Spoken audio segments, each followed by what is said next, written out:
Do you listen to English every day, but still miss most of what people say?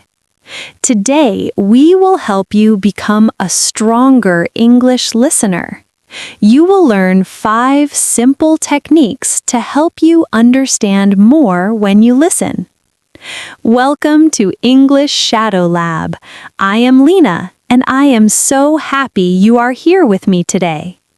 If you want to improve your English every day and never miss a new lesson, please subscribe to our channel. We really appreciate your support. Now, let us jump right in. Today, we are going to talk about something that every English learner needs: active listening. So, what is active listening? Active listening means you do not just hear English, you really try to understand it. You stay focused, you pay attention to the speaker, you think about what they are saying. You are not just hearing sounds, you are listening with your brain. There's a big difference between hearing and listening. Hearing is easy, it happens automatically, but listening, really listening, takes effort, it takes focus. When you listen actively, your brain works harder, and when your brain works harder, it learns faster. You connect words to meaning, you connect sounds to ideas. That's how real learning happens. Sometimes we listen passively. The speaker talks, but our mind is somewhere else. We are thinking about dinner. We are checking our phone. We are tired.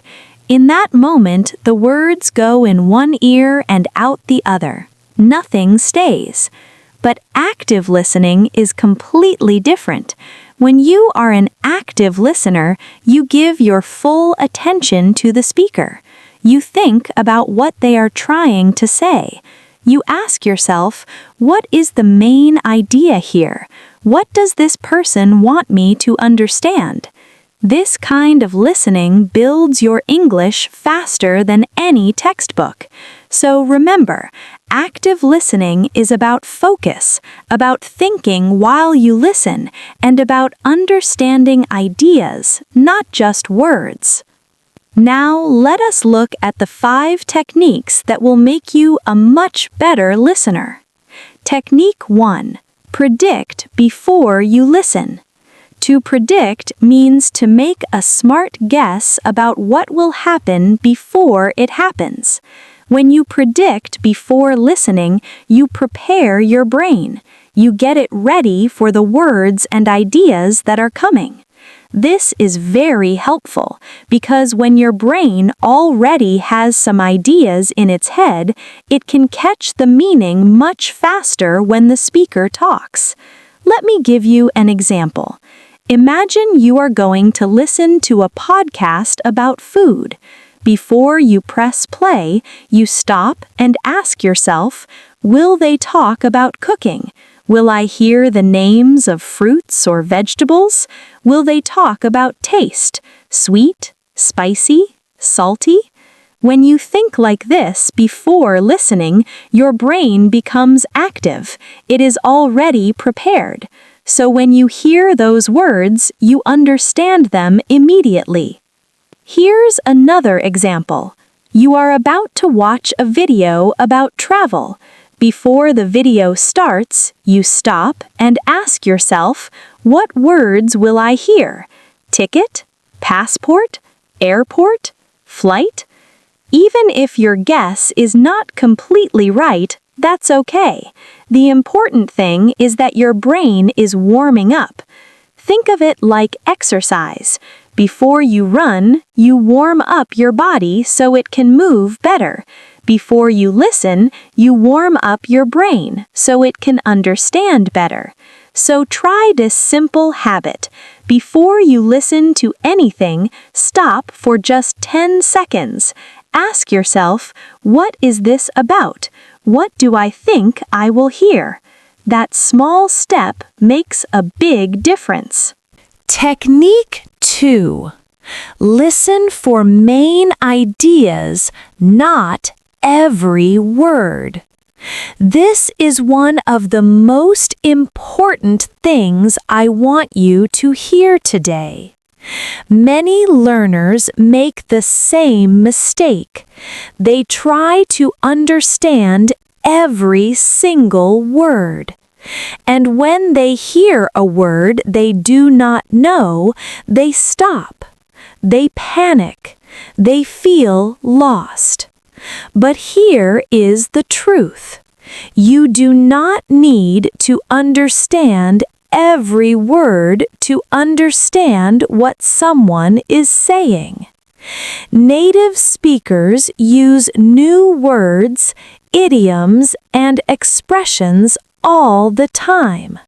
You will not always know every word, and that is completely okay.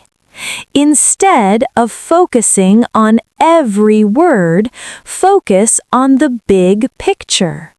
Ask yourself, what is the speaker talking about? What is the main point? Let me show you. Imagine someone says, I did not go to the party because I had a splitting headache. Maybe you do not know the word splitting. That's fine. You still know 3 things. First, he did not go to the party. Second, he had a headache. Third, that's why he stayed home. You understood the message. That's the goal. Here's another example.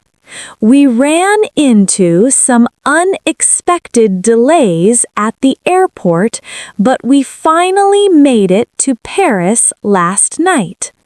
Maybe the words unexpected or delays are new for you, but you can still hear the important parts. Something happened at the airport. It caused a problem, but they arrived in Paris in the end. That's the main idea. That's enough. Remember, if you understand 60% of what you hear, that's a good start. If you understand the main idea, you're doing great. Over time, your understanding will grow. More words will become familiar. Your brain will fill in the missing pieces more and more easily. Technique 4. Use context to guess new words. What's context? Context means the other words around a word you don't know. It's the story and the feeling of the sentence. When you hear a new word, don't stop and don't panic. Look at the words before it and after it. Think about what the speaker is talking about. Your brain can use all of this information to make a smart guess. Let me show you. Here's a sentence. I was starving, so I ate 3 sandwiches.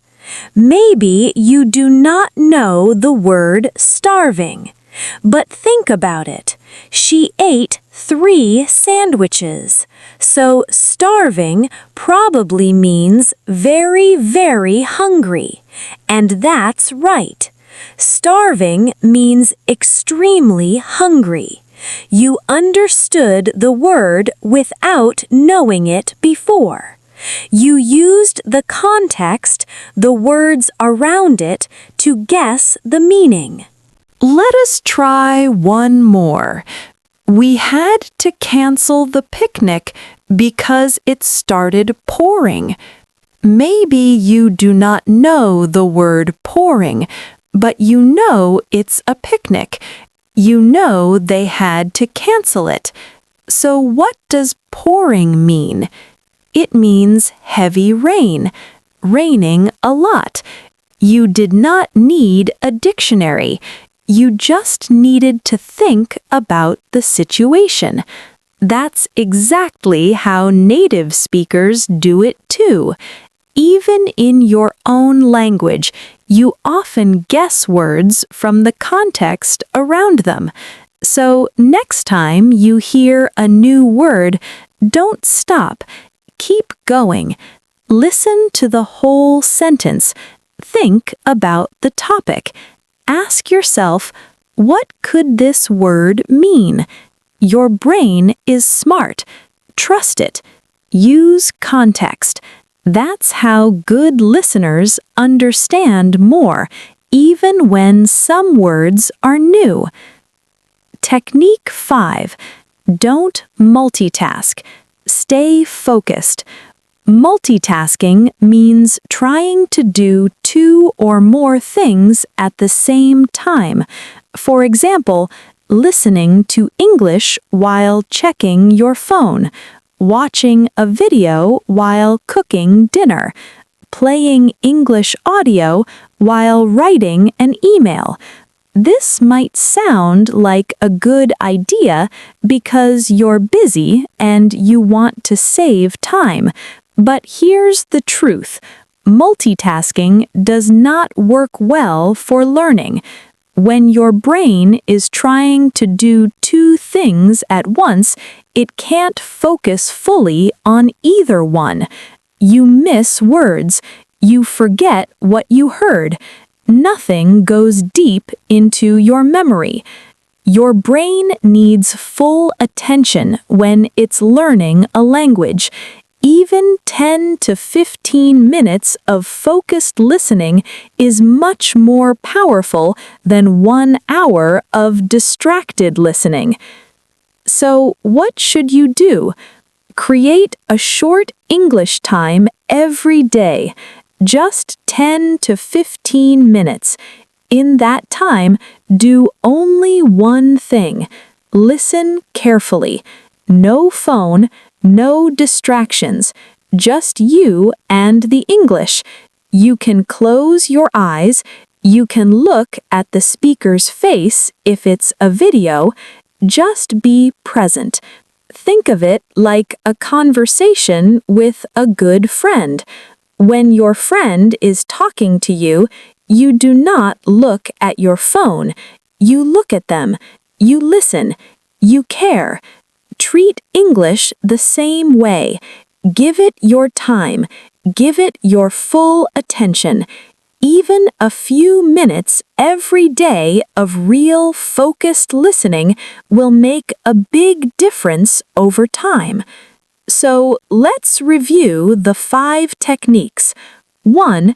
Predict before you listen. 2. Listen for main ideas, not every word. 3. Listen more than once. 4. Use context to guess new words. 5. Don't multitask. Stay focused. These 5 habits will change the way you listen. They will help you understand more, feel less stressed, and grow faster as an English learner. Thank you so much for being here today at EnglishShadowLab. You're doing something wonderful by choosing to practice your English. Here's your challenge for this week. Pick one of these 5 techniques and use it every single day for 7 days. Just one technique. Practice it. Make it a habit. Then come back and try the next one. Small steps done consistently build big results. Repetition is the key. The more you practice, the more natural it becomes. If you enjoyed today's lesson, please subscribe to EnglishShadowLab so you never miss a new episode. Hit the like button. It really helps other learners find our channel. Press the bell icon so you get notified every time we post something new. and share this episode with a friend who wants to improve their English listening. Tell me in the comments which of the 5 techniques was most helpful for you. I read every comment and I love hearing from you. English Shadow Lab is a community of learners from all around the world who practice together every day. When you join, you're never alone. You have thousands of people learning beside you, supporting you, growing with you. Subscribe, leave a comment, and be part of our family. I believe in you. Keep listening, keep practicing, and I'll see you in the very next lesson. Goodbye for now, and remember, every day you practice is a day you grow.